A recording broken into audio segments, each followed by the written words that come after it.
Hello friends, आपण मानकु मो channel रे मु स्वागत जनाऊँगी। आपणको ए वीडियो रे मु कहबी आपण माने किपरि आपणकर आधार सहित बैंक अकाउंट लिंक अछि कि नै चेक करिवे। पीएम किसान सम्मान निधि योजना रे आधार कार्ड जदि लिंक नथियो बैंक अकाउंट सहित पीएम किसान योजना रो टंका मिलि पारुनी। आपण माने आपणकर बैंक अकाउंट सहित आधार लिंक अछि कि नै किपरि चेक करिवे।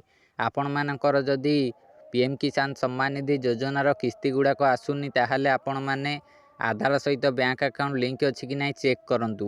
मु आपण मानकु एबे कहबी आपण माने किपरि चेक करिवे। सेथि पई आपण माने वीडियो को शेष पर्यंत देखंतु। मु पूरा स्टेप बाय स्टेप प्रोसेस कहबी।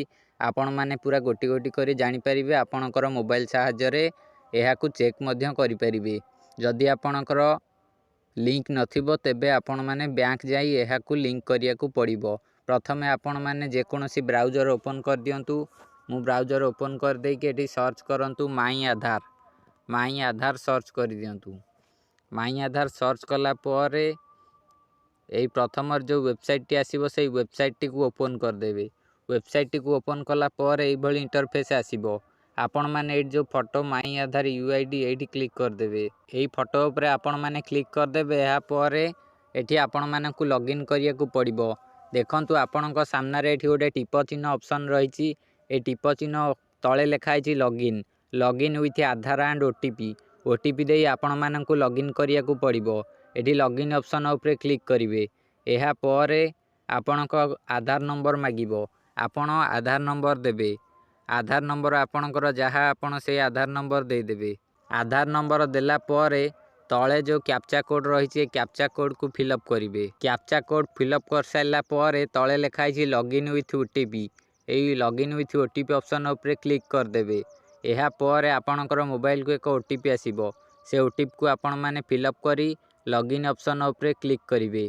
ए देखंतु ओटीपी आसिया पई 1 मिनिट रो समय चालुची। देखंतु एठी सेकेंड चालुची। ओटीपी आसिले ओटीपी एठी आपण माने दे देबे। देखंतु ओटीपी आसी गला। एबे ओटीपी दे दवा। ओटीपी देला परे लॉगिन ऑप्शन ऊपर क्लिक कर देबे। देखंतु एबे लॉगिन ऑप्शन ऊपर मु क्लिक कर देली। एबे लॉगिन हे जिवो। देखंतु एठी मोरो आधार कार्ड टी मु ओटीपी माध्यम रे लॉगिन कर देली। देखंतु एठी ऊपर प्रोफाइल ऑप्शन मिलुची। ए प्रोफाइल ऑप्शन ऊपर क्लिक करले आपणकर आधार टी फ्रंट पेज और बैक पेज दुईटी जांको देखेबा आपण माने देखि परिबे। आपणकर लॉगिन हैला पर एई भली इंटरफेस आसीबो।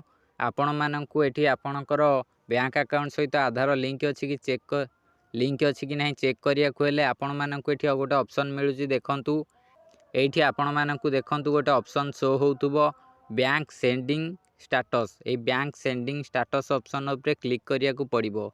देखंतु एबे मु क्लिक कर देली। देखंतु बैंक सेंडिंग स्टेटस ओपन कला परे एई भली इंटरफेस आसीबो। देखंतु आपणकर आधार टी को बैंक रे लिंक अछि एठी आपण माननकु देखै दबो। देखंतु आधार नंबर ऊपर लिखिछि।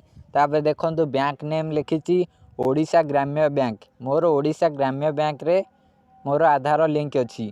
बैंक सेंडिंग स्टेटस मध्य मोर एक्टिव अछि। आपण माने एई भली भाबरे चेक करि परिबे आपणकर बैंक अकाउंट सहित आधार लिंक अछि कि नाही।